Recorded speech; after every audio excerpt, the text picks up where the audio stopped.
So this is our empathy circle on what empathy is a way of being, or what is a way of being is what we're talking about. I'd already talked a little bit, forgot to turn on the camera. So now we're recording and I feel fully heard. Thanks, Colin. Yes, Carol, will you be my listener? Okay. A way of being. It's such a big way of thinking. And actually, it's not even about thinking, it's about being. It's this big thing. And sometimes it's hard to get to grips with what something so big could mean to me. So I'm happy to have this chance to discuss it more. This is a big, and it's a concept that's so big that it's hard to think about because it's not even about thinking, it's about being. And so you're really excited to be able to dive into that reality. Mm-hmm. I want to be able to practice empathy in my everyday life, and not just in conflict situations, not just in the workplace. I want it to be like switched on in the background, and I can call it up when I need it. So I heard that you want empathy on like as a core part of who you are so that you can use it all the time, anytime, and just have access to it whenever you want it. Yeah, and I think that when it comes to listening to others, whether that's my personal life or my private life, or in my personal life or my working life, um, I can I can tap into that way of being that I've learned in the empathy circle, and I can live it out in my personal work life. So I heard that in both your personal and professional life, that this is a thing that this is a tool and a skill that you can use whenever talking to other people. Mm-hmm. And the other thing that's coming up for me is that it's a way of being is something that is embodied. It's in my being, in my physical being, and the importance of being able to sense into my own feelings and also to sense into other people's feelings. This is what a way of being is telling me, but it's a physical thing. And what I heard is that the way of being is more than just thought. It literally sits in your body as a way of being. It in your whole self. Yes, and in my physical self, it's like as Rogers talks about it being this felt meaning. So we can sense into the felt meaning in our own bodies or in others, and really, um, put a name on it, maybe explore that. And as he talks about, and as he says, also allowing that that felt meaning to be fully experienced. So I heard, oh, sorry, ready? So I heard it's very physical. It's a felt feeling, and you would really like to go into that so that you can name it and claim it and use it. Yes, but not just to also allow others to find out what the name is for that feeling when they sense into their own bodies. So it's not just about me. Really, It's about through I heard through it's by the listening. name it, claim it, use it, share it.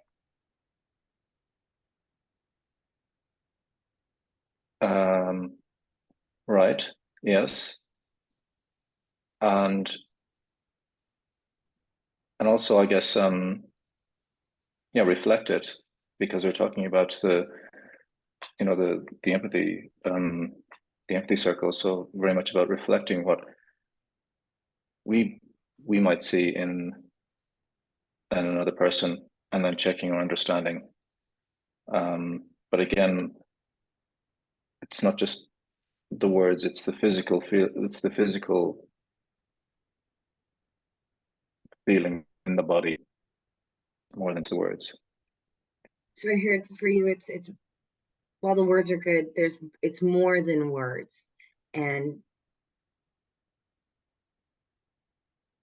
there is a deep understanding that doesn't necessarily have a cognitive understanding, but you want to blend the two so that you can reflect this into the world at all times. Okay. Yeah, I feel fully heard. Okay, I guess I'll talk to Ed and we'll just go round and round. Mhm. Okay.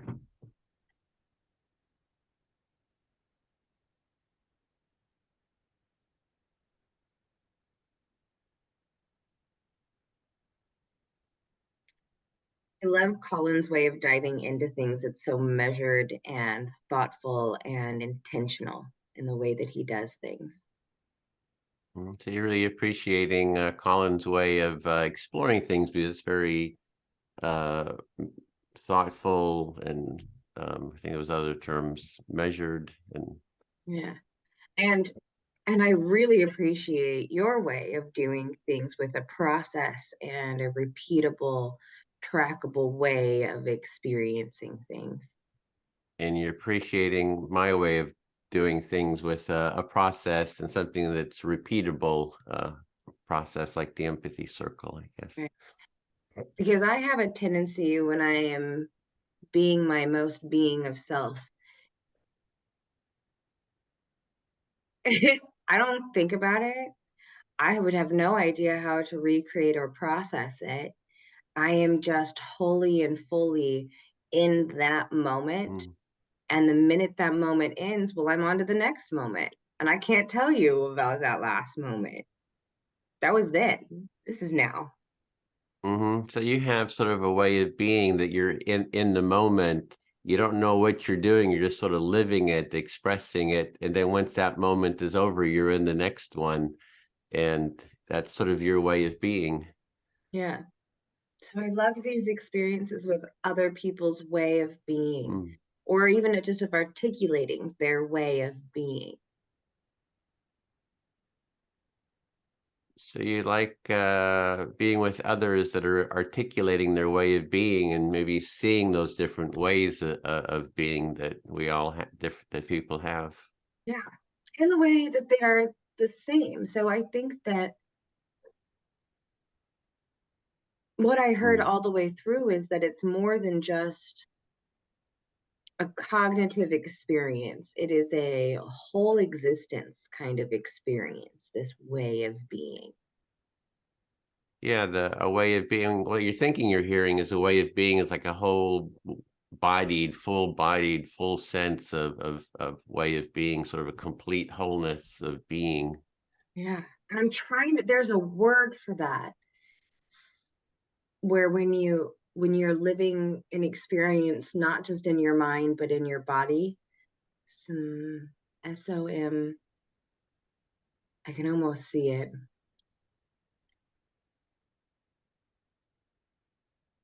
And it's been driving me nuts because I keep Mm. thinking, trying to figure out what it is. Yeah, there's a word for that lived whole body experience, and you're just trying to think of what it is, and you're just not sure. Is it somatics, or Maybe it's you're, somatic. That might be you're it. starting with Yep. SOM, or yeah, maybe it's that. Somatics. That makes sense. Which I think there's already a huge discussion in the world about there being a interesting behavior when we want to control others, that we eliminate the semantic, the experience, that we try and separate what you are experiencing physically from what you are experiencing mentally. So there's something about how people try to separate what they're feeling mentally or thinking mentally and feeling physically. And it's vastly different across different cultures, which is fascinating because there are many cultures that the idea of trying to live those two things as separate, it's just like a what? And then other cultures that are like, well, no, I mean, you're experiencing a thing, but you choose how you respond. Yeah, so there's like a cultural difference in how people approach this, that they may see it more integrated or they may see it very separate. This sounds like the mind and body or the feelings and thought Yeah. aspect. And I suppose I kind of ride the fence between those two. I'll just take those two dichotomies, that you can't not feel and not think. I think they are combined. I do, however, think that what you do with that is part of your way of choosing to be. I think there is a difference between just the way that you are being and then the way that you are choosing to be. Mm-hmm. So there's a difference you're seeing, that the of being how you are, and that there is an aspect of choice. So it's a way of being with choice, and you're seeing those as maybe two qualities Yeah, or facets in our or diagrams. facets. Facets of being. It's kind of where I'm sitting with it, so I feel fully heard. Thank you. Okay, I'll speak back to you then, Listen. Kara. Yeah, what comes up for me is the thought of a filter, that there, it seems like we have these built-in filters in our body, in our mind, that we sort of filter experience through. And that's kind of one aspect of the way of being. They're sort of like more, I don't know if they're sort of hardwired into maybe the neural circuits or something, get hardwired. So I heard that you are hearing a filter in a way of being. It's sort of hardwired into your existence, that filters the processes through. Yeah, and it's it's, what is it? It's like character, values, all these different terms that sort of make up a person, and people just have these different ways of being. You kind of identifying different ways of being, I think, would be kind of interesting too, to name some. So I heard that you have in these facets and filters, they're all different kind of aspects of ways of being, from characters to values, uh, and diving into that would be really good. So let's see, what are some ways of being? I'm just sort of thinking, there's people who have ways of being, they're highly stressed, right? They're always stressed, they're always nervous, they're very anxious. You say, oh yeah, they're this way. For example, yeah.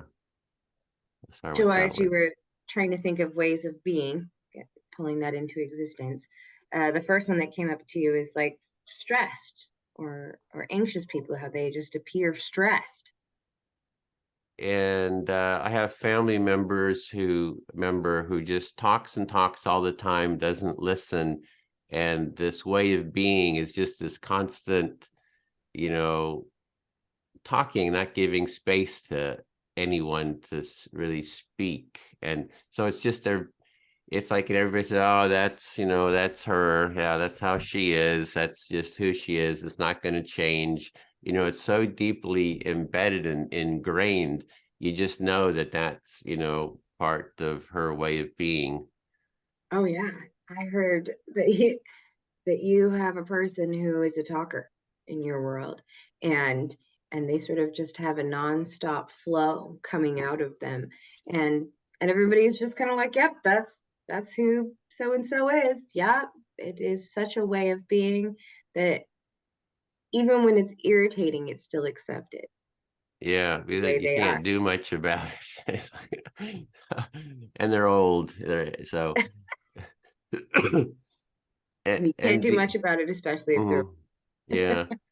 And the other is another person has a way of being that's very sort of mechanical and technical and just loves to talk technical and just has a picture of the structures of, technical things, motors and the house, all the stuff that's physical and can sort of take anything apart and work it. And they really like to speak in those terms and can be just very articulate. So that's like this, you just sort of know that that person has that way of being.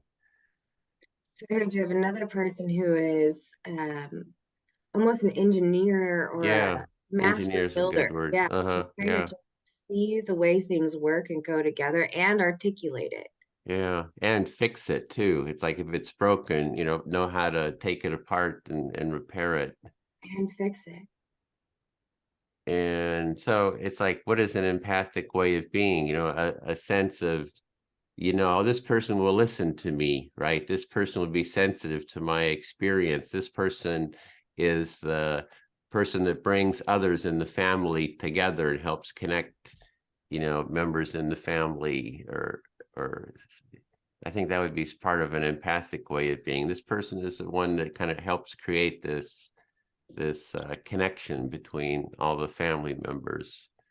So in thinking about all the different ways of being, when you hone that back into an empathetic way of being, it brings up a person who can um, navigate family dramas and who can bring people together, who is going to listen without judgment. Yep, I feel fully heard. That was great. I will talk to Colin. Sure. So that was fun. And now I'm ready to dive into some of the different ways of empathetic being.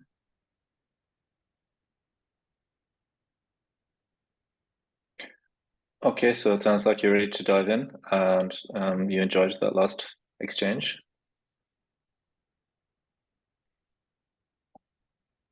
When there's like a thought bubble in your brain, and you know that if you could just get it to come to the forward, it's a whole thought, but it's more like you can just catch the glimmering of the outside of the bubble. Hmm. So you're talking about a thought that's just there on the edge of your consciousness that you're trying to bring to the fore to share with us, and Yeah, it's a it's bit a good elusive. one. It's when thinking about an empathetic way of being, maybe that is it. It's like a bubble. It's a person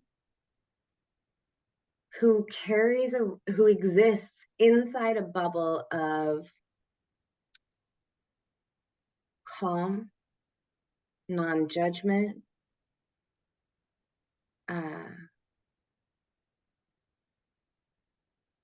you know, floats in a way that you can only float inside a bubble. Okay, so you're imagining this person who's demonstrating a way of being in a bubble and being calm and non-judgmental and floating. The same way that like a stressed person, like you get closer and closer to a stressed out person and you can feel the stress, or you get closer and closer to talker and the room just gets louder and louder around them. Or when you hang out with one of those engineer brains and you're like, oh, I do see how things kind of start to go together because their bubble encompasses this whole way of being, and you can kind of come into that.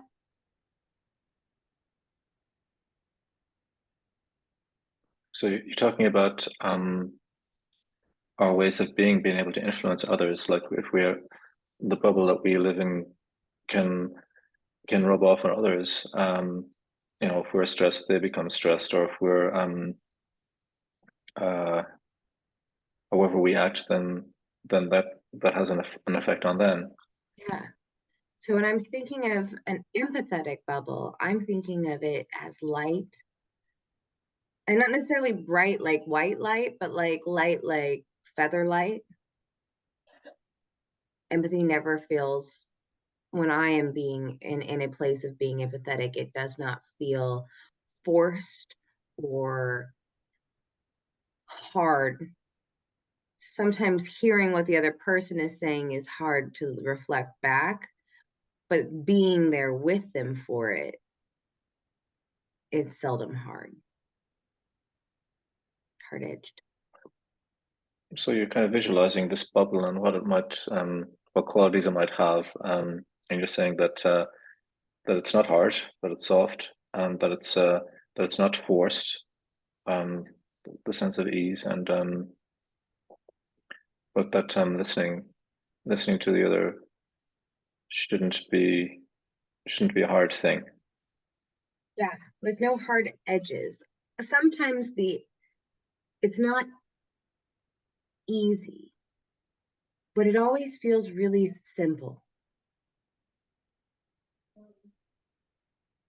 Okay, being empathic isn't always easy, but it is simple. Yeah, I feel fully heard. That was interesting at the end how you said, yeah, it. I was interpreting it as something having clicked for you, your own words, but hearing them from me.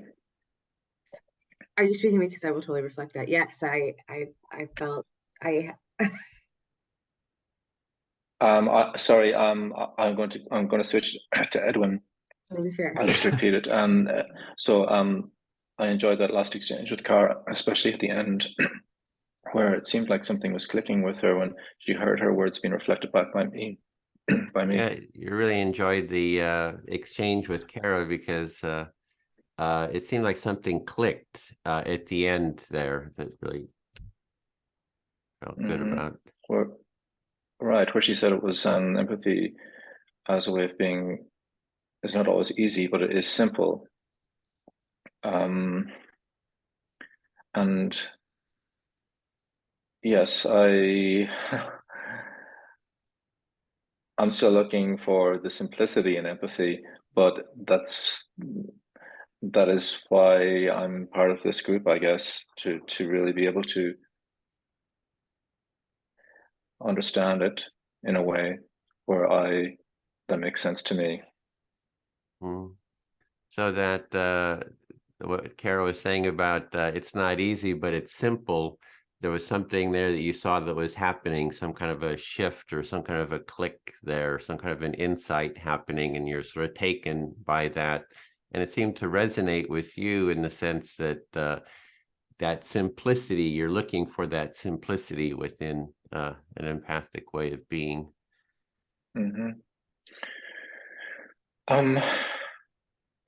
So for me, it's in that word being, and what's going through my mind are action words, verbs, things like things that Rogers mentioned in this paper, like being open, being non-judgmental, being understanding, these kind of things. These are the ways of being, I guess, that we can also practice in the empathy circles. So some terms that are coming to you are for that way of being are ones that Rogers mentioned that about being open, being non-judgmental, and there was other sort of terms like that, sort of concepts, feelings, terms that are coming to you is sort of the qualities of that way of being. Mm-hmm. And then when I think of the empathy circle, some of the ways of being that I see there are being respectful and being considerate and being silent. Mm. Yeah, so some of the qualities you're seeing here in the empathy circle is being respectful, and it seems like a big one is being silent too. Yes. And I'm kind of smiling at that last one because I think maybe something clicked for me there when I was saying that. Kind of a realization of the power of silence and the place that it has in being empathic. Yeah, something really clicked for you there. There's a bit of a smile too about that. There's something about the power of silence and maybe the importance of it. Mm-hmm.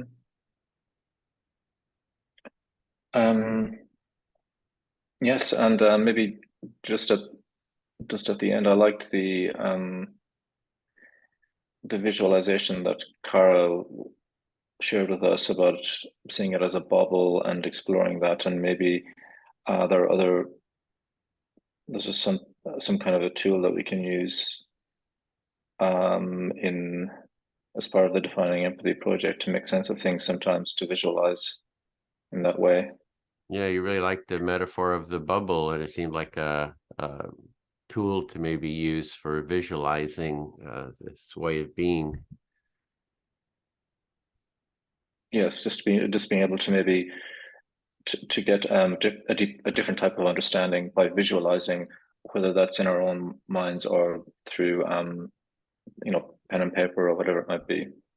Yeah, so just this aspect of different ways of visualizing the topic, be it pen and paper, whatever, just for maybe new creative ways of visualizing the concept Mm-hmm. term.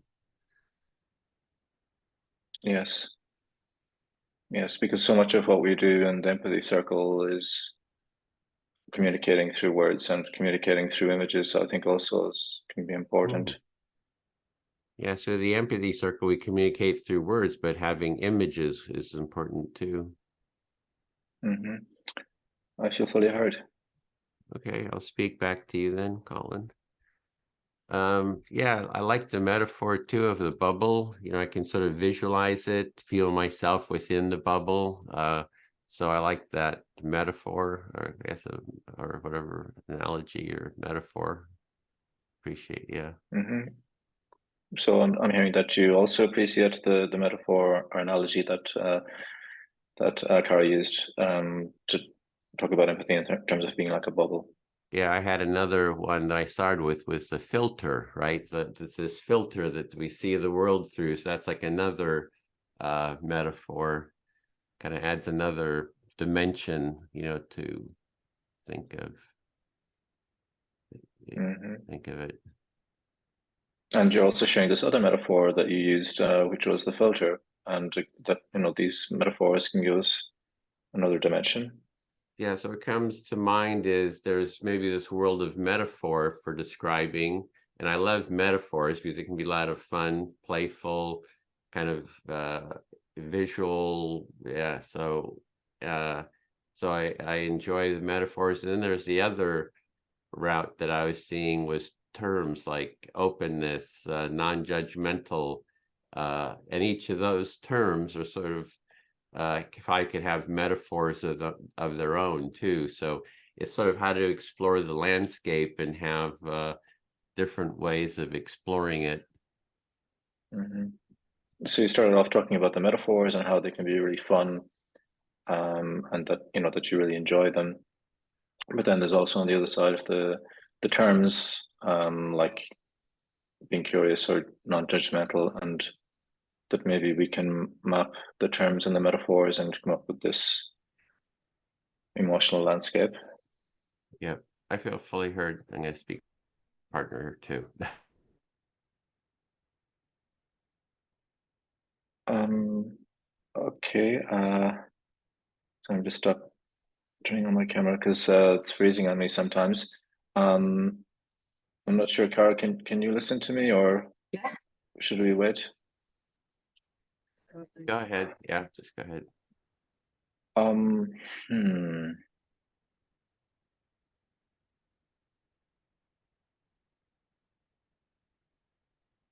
Yeah, well, I don't know if I don't want to get too sidetracked on this, but I do like I also like the use of metaphors. And maybe there's a metaphor that we can find for a way of being that, you know, that's applicable to the defining empathy practice, the defining empathy project. I heard that you are liking the idea of an image, and well, you don't want to get too sidetracked. You do kind of want to talk about what that might be that would fit within the empathy circle. And then it just occurred to me we already have a metaphor, and that is the diamond, which is multifaceted, and in Roger's papers, he does talk about empathy having different facets, and so I guess we have a metaphor already, but maybe we could be using it more. I heard that you are seeing a metaphor there already, that the way of being is multifaceted and empathy is multifaceted, and so is our diamond. And really bringing that to a center focal point might really expand, in your opinion, our conversation. Thinking about the qualities that a diamond has, not only does it have these different facets, but it's something that is very precious, something that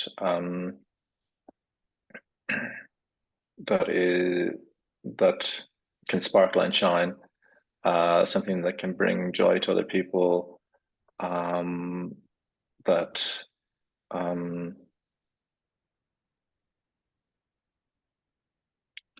something that can't be easily broken down. That's resilient. That's tough.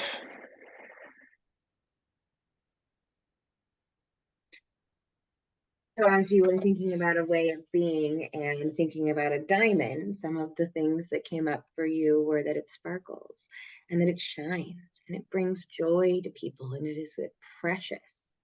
It's also strong and tough and resilient. Right. But I guess when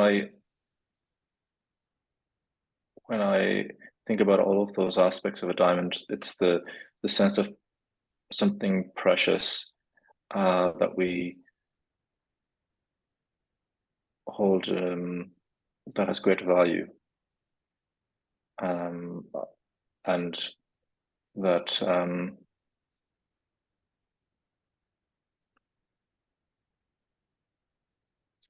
that when we give to another person means an awful lot. I like those aspects of the metaphor. I heard, as you heard back the words you were saying, the ones that stood out was how precious it is, and precious also meaning high value, and in its gift is precious, the giving to another. Yeah. So I'm just wondering, yeah, the potential of using the diamond as a metaphor more often, rather than just the facets, but using the right aspects of using the metaphor of the diamond in a way that makes sense for the defining empathy project. So you're really seeing how the using the diamond metaphor for the empathy facilitation project is beneficial on so many levels. Yes, and I'd like to get a bit clearer on those levels and to be able to maybe include it For example, the self-empathy part, and perhaps other people will want to also use that metaphor in their parts of the Defining Empathy project. And I heard that using the diamond metaphor, not just with this, but in the self-empathy and everybody else's empathy sections, really using it as a unifier is something you want to be able to bring up to everybody because it feels right. Yeah, and I'm hearing you use that word unifier, and I'd just like to end by saying, I think talking about a way of being in all of the different facets of the Defining Empathy project is important. It can be that unifier, that common thread that runs through all of the presentations, and I'd be interested to hear what other people think about that in the group. And I heard that you heard the word unifier, and it really yes, that this diamond metaphor could be the unifier for the entire project. And you're wondering how other people are going to think on that. Yes, just one clarification, the way of being. So I'm moving on from the diamond model, this way of being an even more important unifier that would run as a common thread. And so more than just the diamond, the way of being the unifier. Mm-hmm. Thank you. I feel fully heard. I don't know, do we want to do another round, or do we want to take the last 9 minutes to kind of decompress and chat it out? Could chat it out, I think. We'll continue Friday with the rest of the group. So just kind of open discussion. Yeah, it brought up a lot of things. I've been taking notes on this, and also run this through the for the transcripts.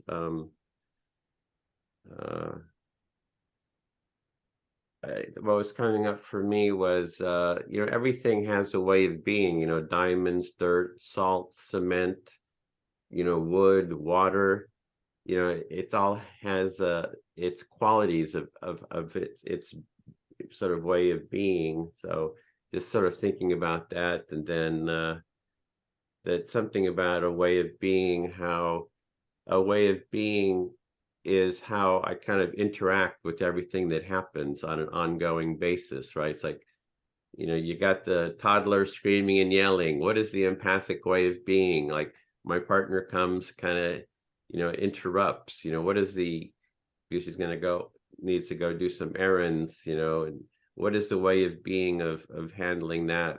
So it's like every interaction becomes sort of a manifestation of a way of being.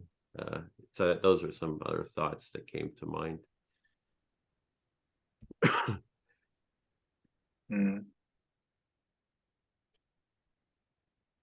That's something I was mentioned. I don't know if I picked up on it, but I think Cara was talking about it, us having choice, and that we can be intentional about how we are. So, I mean, there's not everything we have a choice on, but there's a lot of things that we do have a choice about. There's some things that we cannot control, but I'd like to think that we can choose to have an empathic way of being, and it's that intention that's really important. And then just to practice, through the empathy circles, so that this becomes second nature, and it becomes maybe like a habit almost that we just apply in all aspects of our lives. Maybe consciously initially, but then through repetition automatically. And that's the way of being I'd love to get to. Because it would be, almost effortless if you could reach that Zen level.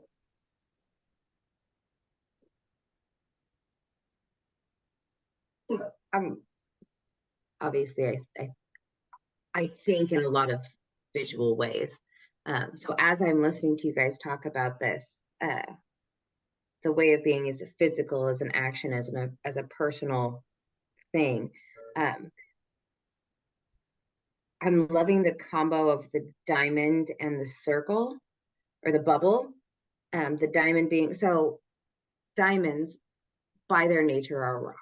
That is their way of being. They're a rock.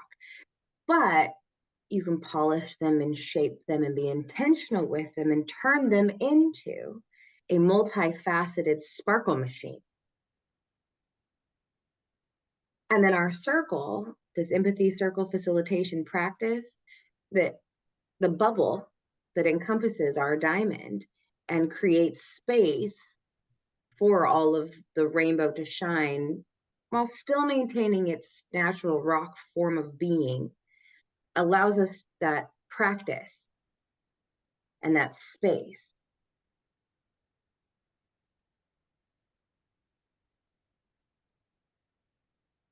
That's what I got when you guys were talking. Yeah, that's how I see the empathy circle too. It's sort of a minimal viable space structure for holding sort of an essence, a lot of the essence of empathy. It's you know, it captures a lot of the basics. So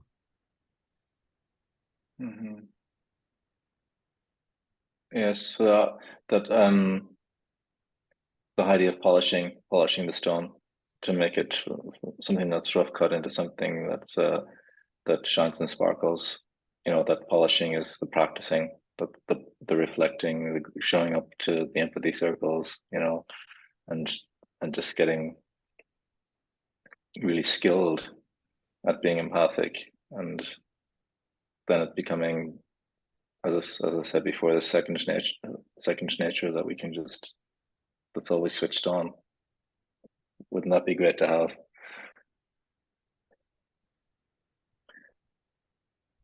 Seeing an opening sequence for like all of, obviously we want to, we'll know more after Friday's chat, but I see this like opening to every video, some kind of a circle and a diamond logo, and it starts as just a rock and then it becomes a diamond, and then it gets encased in this little floating bubble, and you know, there would have to be words that go with it, people who are real good with words, so you can touch both of those things. And then like here's the empathy circle, and then it shifts, and this is the facet we're working on right now. Yeah, I've seen some videos about diamonds. You know, they sell diamonds, but they rotate them, and it just, and you see within the diamond, it's like multi-dimensional, almost like a fractal, and you see it shifting. So I've seen images like that. That's sort of what you're saying. It's like it shifts. You say, okay, this is the self-empathy facet, and then you just see all the kind of sparkles and stuff within the diamond.